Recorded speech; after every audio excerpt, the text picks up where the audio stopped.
जिस प्रदोष व्रत का हम वर्णन करते हैं, जिस प्रदोष के दिन का आपको बधाई कल हमने दी थी कि प्रदोष की आपको बधाई हो, प्रदोष शाम का जो समय होता है, प्रदोष काल जो होता है, उसका वर्णन जब हम करते हैं, ये प्रदोष की पूजन का विधान किसने बनाया, ये प्रदोष की पूजन का नियम किसने बनाया, ये प्रदोष की संध्या काल का, प्रदोष के समय का पूजन का विधान कौन बनाया, ये प्रदोष के समय पर एक बेलपत्र चढ़ाने का विधान किसने बनाया, प्रदोष के समय पर एक समीपत्र चढ़ने का विधान किसने बनाया, प्रदोष के समय पर अगर मान लो कोई भिखारी से भिखारी व्यक्ति भी है जो ठेला चला रहा है, उसके पास में खाने के लिए कुछ नहीं है, फटे कपड़े पहन रहा है, उसकी जिंदगी में कुछ भी नहीं बचा और कर्जे में लदालूम हो गया, एक चावल का दाना अगर वो प्रदोष के दिन, प्रदोष काल में शाम के समय पर शंकर के शिवलिंग पर चढ़ा देता है तो 3 या 4 प्रदोष में उसका कर्जा चूकना प्रारंभ हो जाता है। वो प्रदोष का विधान है।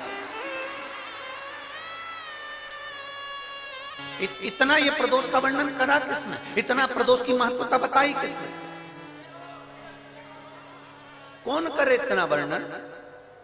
अगर प्रदोष की महत्वता बताने वाला कोई है, इसीलिए मेरे शंकर भगवान माता सती को लेकर कुंभज ऋषि के यहाँ, अगस्त ऋषि के यहाँ कथा सुनने के लिए गए थे, क्योंकि उनके बराबर कोई शंकर के महत्व को बता नहीं सकता और प्रदोष के महत्व को नहीं बता सकता। सती मैया को प्रदोष का महत्व बताने के लिए शंकर सती जी को लेकर कुंभज बाबा के यहाँ गए थे, अगस्त ऋषि के, कि प्रदोष के महत्व को तो जानो सती, तुम प्रदोष के महत्व को तो सती जानो, तुम प्रदोष के महत्व को तो सती पहचानो कि प्रदोष का महत्व क्या होता है, प्रदोष काल का महत्व क्या होता है, प्रदोष के समय का महत्व क्या होता है। जिस समय पर सूरज डूब रहा हो, चंद्र प्रकाशित हो रहा हो, दोनों का मेल हो रहा हो, ना तो पूरा सूरज डूबा है, न पूरा चंद्र आया है, ना पूरा अंधेरा है, ना पूरा उजाला है, उस समय को प्रदोष काल कहा गया, उस समय को प्रदोष का समय कहा, प्रदोष काल कहा।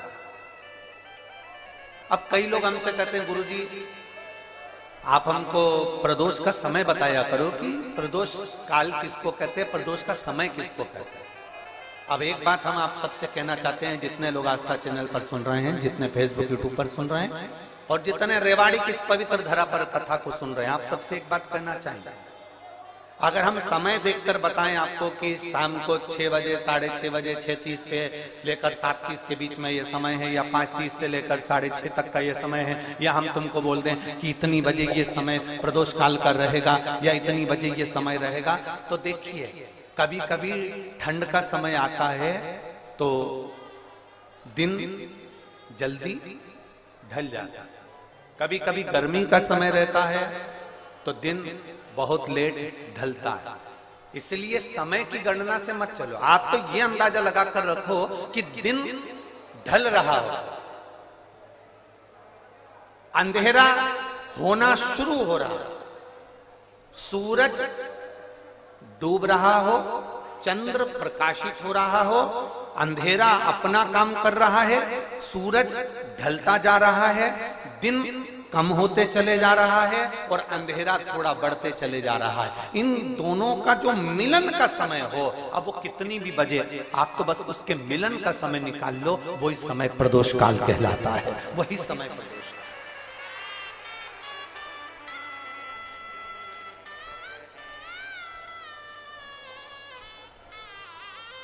अब प्रदोष काल की पूजन का विधान किसने बनाया, कोई आपसे पूछे तो क्या बताओगे, जम के बोलो जल्दी से, कौन ने बताया था, अगस्त ऋषि। सब